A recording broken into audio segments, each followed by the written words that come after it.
Hey, where are you right now? I've been sleeping at home. Sleeping at home. There's no sign of my husband at our home where I am now. He's lying to me. Let's go back to when I was pregnant with our first child. My name is Ashley. I was finally expecting our first child in our second year of marriage. Just 1 month to go until my due date. I'm 9 months pregnant. While I'm excited about the birth, I can easily imagine the confusion of going through childbirth and child rearing for the first time. I had planned to go back to my parents' house this weekend to have them help me out for a while. I mentioned the idea of going back home to my husband during the stable period of my pregnancy, but I thought he had probably forgotten, so I brought it up again today.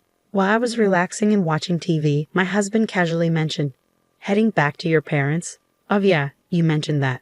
If you're going, just go. I can handle things here just fine without you." I was shocked by his dismissive tone, but I didn't want to argue, so I decided not to argue back. Well, I'll be going back this weekend.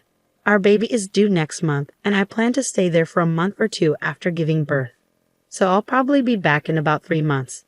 Please make sure the baby's room is clean and ready. Okay. I would have done it anyway. Oh, and I can't see you off this weekend because I have to work. Oh, all right. I had hoped he would at least come with me to the station, but that hope faded fast. I knew he was always busy with work, even on weekends. But I wish he would think about how hard it will be for me, heavily pregnant and with lots of luggage, to manage on the train. I understand he's busy, but I do feel lonely sometimes. I don't want our soon-to-be-born baby to feel lonely either. Plus, I'm worried about whether we can raise our child together like this. When did he become so distant? With these mixed feelings, I started packing. Since I still had time before going to my parents' house, I decided to send most of my luggage through a delivery service. I had already cleaned the house from top to bottom when I started my maternity leave early.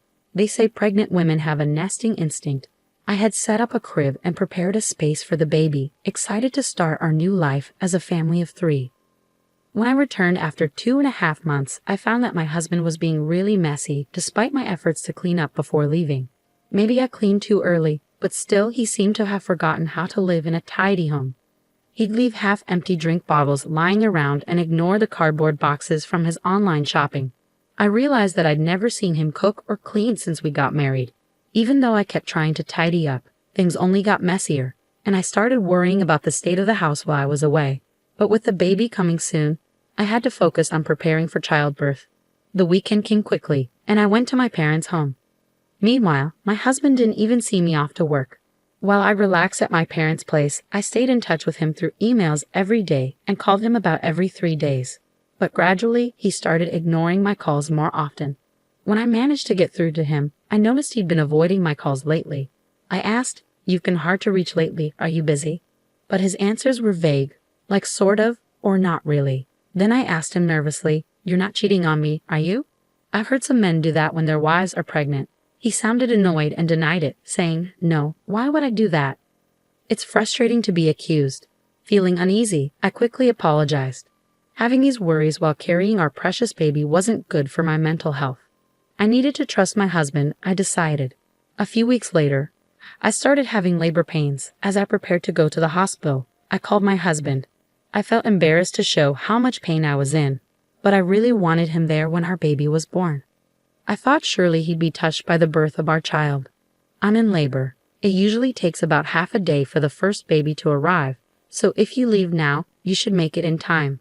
I really want you here when the baby is born. You can even cut the umbilical cord.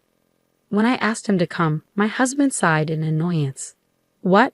You want me to come by train right now?" "Sorry, I'm tired too, I can't. I have work tomorrow." I was shocked. "Are you still talking about work at a time like this? Our baby is being born. Isn't our child more important than work?" He snapped back, "Stop it. My job can't be replaced. This is a once-in-a-lifetime moment, I know. But my work is crucial.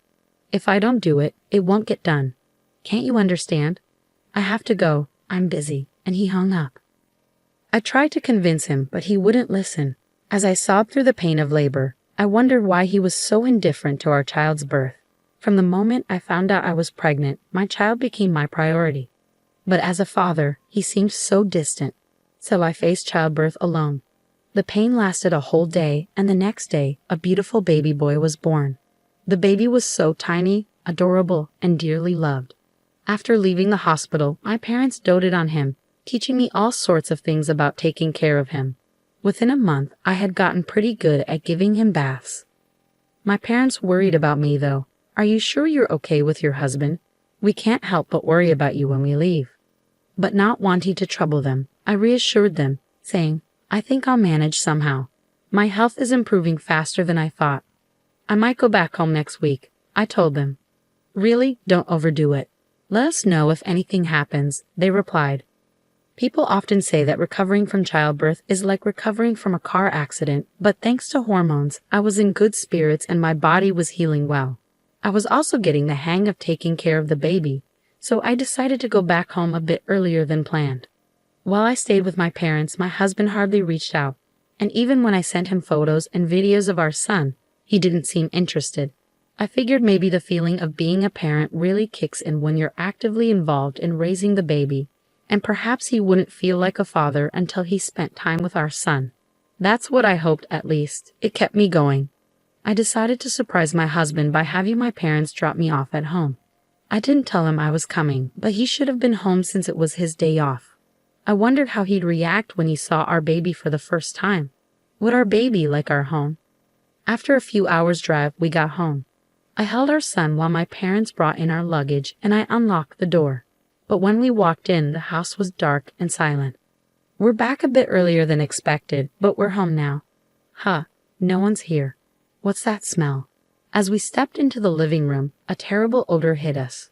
When we turned on the light, we couldn't believe what we saw. The room was a mess, like a garbage dump. Dirty dishes and half-eaten food cluttered the sink. Clothes and trash were strewn all over. And there was even moldy juice sitting out, stinking up the place. The table was covered in stains and grime. The bathroom was also filthy, with black mold in the shower and sink, and the toilet was dirty and smelly. And worst of all, the crib we had prepared for our son was filled with unused cardboard boxes and trash bags. I had asked them to keep the house clean for our baby, but this was the opposite, and I was shocked. There's no way we can live in such a dirty house, and I'm especially upset about the crib being ruined. Seriously, what's going on here? There was no way we could raise a baby in a place like this. My parents were furious and searched for my husband, checking every room, but he was nowhere to be found. Where could he be on his day off? Was he working another weekend shift? But we couldn't even confirm if he had been working those shifts before. He wasn't paid extra for weekend work, and his company followed the regular work schedule. I had been suspicious of his disappearing acts on weekends. "Let's try calling him," I suggested. Unable to bear being in the messy room any longer, I ushered my confused parents outside and dialed my husband's number. But he didn't pick up. Finally, after the third attempt, he answered. "Hey, where are you?" I asked. "I'm at home," he replied. "Why?" "Just at home," he repeated. We had searched the entire house, but there was no sign of my husband. Could he possibly be buried under all this trash? But we couldn't sense anyone there, and his voice didn't sound like he had just woken up. Then I heard a woman's voice on the phone. I couldn't make out what she was saying, but it was definitely a woman's voice. That's when it hit me. He's cheating on me. I can't believe he'd do this while neglecting our child. The house was a disaster while we were away, and he was cheating on me. I was furious. A father like him isn't needed for our son. I'm done with a husband like this. If he prefers that other woman, then he can have her. How can you live in such a filthy and foul-smelling house? Oh, I understand. Maybe a burglar broke in. I need to call the police. What? But you're at your parents' house, right? What are you saying? Suddenly, my anger boiled over at my husband's evasiveness, and I raised my voice. You're the one lying about being at home, aren't you? Stop pretending. It's completely unacceptable to let the crib turn into a mess. I'm not returning to this house. We're getting a divorce. I ended the call abruptly and quickly reported to the police about the supposed burglary, intending to confront my husband. I instructed my parents and son to head back to my parents' house and waited for my husband in front of our home. The police arrived before my husband did.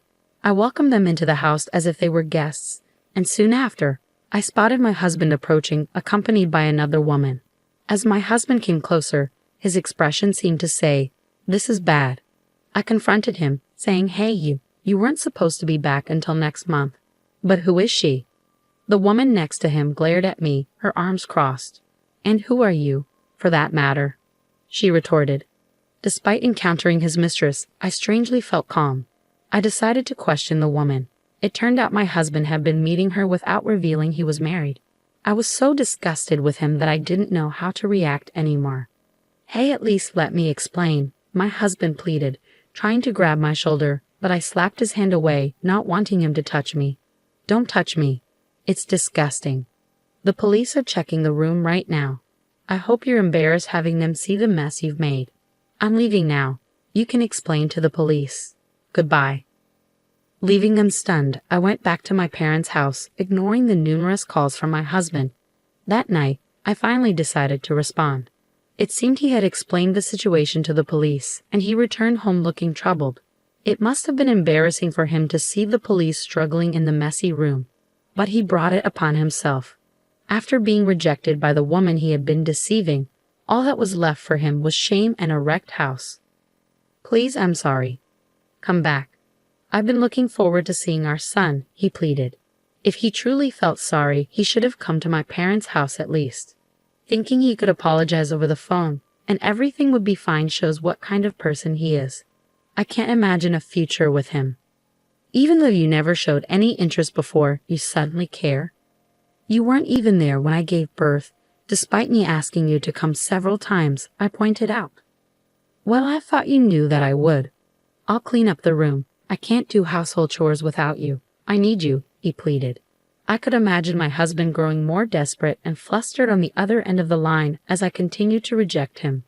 No matter how much you beg, it's not happening. You should have stuck with that woman. If you can't handle housework, have her do it for you, I responded firmly. But that was just a fling. It was a momentary lapse. You're the only one for me, Ashley, he insisted. A fling? Weren't you seeing her every time you said you had to work overtime? I countered. Well, that's a different. He trailed off, unable to explain himself. I pressed my husband, who was mumbling incoherently, and he confessed that he had been cheating on me with multiple women from his high school that he had reconnected with at a friend's wedding party. He's a scumbag either way.